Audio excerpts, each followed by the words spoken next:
চলে এলাম আরো একটা মাছ ধরার ভিডিও নিয়ে। তো আগের পর্বে আমি এই বাঁধের একটা মাছ ধরার ভিডিও দেখিয়েছি, আজকে দেখাবো এর পেছনে আরেকটা বাঁধ আছে, তো সেই বাঁধের মাছ ধরার ভিডিও। এই বাঁধ থেকে সেই বাঁধে একটু মাছটা বেশি হচ্ছে, তো কিভাবে হচ্ছে জানি না, মাছ এখান দিয়েই যাচ্ছে, সবই দেখাবো। আর কত সুন্দর ভিউ দেখো। তো চলে আসলাম আমরা এই যে বাঁধে, তো জাল ঝাড়া হচ্ছে আর এখানে মাছ সবে ঝাড়া হচ্ছে। তো পাশে একটা কাকু আছে, উনি মাছ খুব একটা পায়নি, তো এনারা মাছ এখান থেকে ঝেড়ে দিয়ে দিচ্ছে, যেহেতু ছোট ছোট মাছ সবাইকে এরা দিচ্ছে, আর বড় মাছগুলো সব রেখে দিচ্ছে। আর বড় মাছগুলো তো দিনের বেলা হয় না, দিনের বেলা সব বেশিরভাগ পুঁটি মাছ পড়ে। তো যে যদি কেউ চায় সে মাছগুলো এরা সঙ্গে সঙ্গে দিয়ে দেয়, কোনো রকম অসুবিধা করে না। আর আমরাও এখানে গেছিলাম মাছ ধরতে, তো আমরাও মাছ পাইনি, তো এই বাঁধের থেকে আমরাও সেদিন মাছ নিয়ে এসেছিলাম। আর এই মাছের ভিতরে সমস্ত রকম ছোট মাছ আছে, পুঁটি মাছ, ঝেয়া মাছ, খলসে মাছ, তো এই সমস্ত মাছ আছে। আর এই পেছনে যে জায়গাটা দেখছো, এর ভিতরে সব এই মাছগুলো বেশিরভাগ জিয়ে রাখে।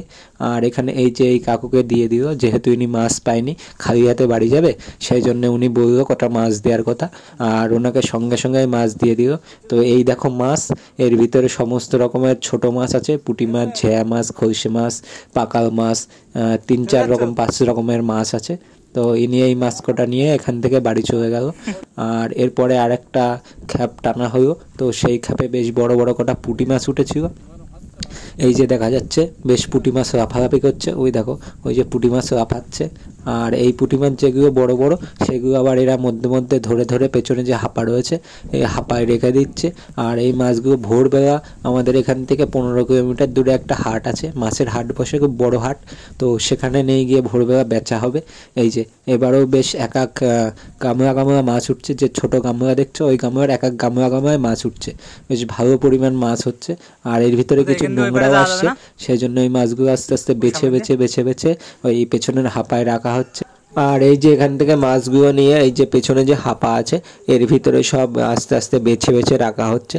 আর যেহেতু জলের সাথে নোংরাও আসছে, আর গামলার ভিতরে এই নোংরাগুলো উঠে যাচ্ছে, সেই জন্য মাছগুলো একবারে ঢেলে দেওয়া হচ্ছে না, বেছে বেছে সব নোংরা আলাদা আর মাছ আলাদা করে দেওয়া হচ্ছে। আর কিছু ছোট মাছ ওই নোংরার ভিতরে থেকে যায়, তো সেই ছোট মাছগুলোকে আবার ছেড়ে দেওয়া হচ্ছে, না হলে পরের বছর আবার কোথার থেকে জন্মাবে। এমনি জল শুকিয়ে যায় আমাদের এইদিকে, সেই জন্য কিছু ছোট মাছ আবার ছেড়ে দেওয়া হচ্ছে। আর এই পুরো খালটাই মাছ ধরা হচ্ছে। আর এই মাছগুলো সব কালকে সকালে ওই যে হাটে যাবে বললাম, আর সকাল থেকে মাছ ধরা চলছে, সন্ধ্যে পর্যন্ত সব এই পুঁটি মাছ হবে। তারপরে গিয়ে হবে বড় বড় মাছ, চ্যাং, শোল, জিওল, এই মাছগুলো হবে। আর এখানে এক কাকা ছিল, ওই সামনে যে খেজুর গাছ দেখা যাচ্ছে ওর পিছনেই ছিল ইনি।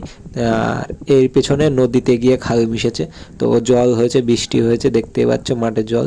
আর ইনি এইভাবে সিটকি দিয়েই মাছ ধরছে, টুকটাক বেশ ভালোই মাছ পেয়েছে আমি আসার আগে, কিন্তু আমি আসার পরে ইনি আর খুব একটা মাছ পাইনি।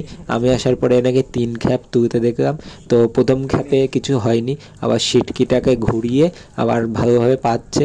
তো এক এক জায়গায় এটার নাম আলাদা আলাদা হতে পারে, তো আমরা এখানে সিটকি বলি, অনেক জায়গায় হয়তো এটা ঠেলা জায়গাও বলতে পারো, এক এক জায়গায় এক এক রকম নাম। আর যেহেতু শোধ চলছে, সেহেতু মাছ এসে সিটকিটা বাড়ি খাচ্ছে, আর বাড়ি খেলে বোঝা যায়। তো 2-1 সময় বেশ ভালোই মাছ হচ্ছে, আবার 2-1 সময় হচ্ছেই না। আর আমি এই ভিডিওটা রেকর্ড করেছি ঠিক 1টা থেকে 2টোর ভিতরে, তো এই টাইমে মাছ হওয়া পুরোপুরি বন্ধ হয়ে গেছিলো। কাকা পরপর 3বার তুললো, 3বার তোলার পরে আর এই যে 2বার হচ্ছে, আর একবার এরপরে তুলেছে, তো আর 3বারে একটা মাছও হয়নি, সেই জন্য কাকা রাগ করে বাড়ি চলে গেল। কিন্তু এর আগে বেশ কাকার ভালোই মাছ হয়েছে। এই দেখো কাকার পুরো একদম সলিড মাছ, ছাক্কা মাছ, পুঁটি আর খলসে।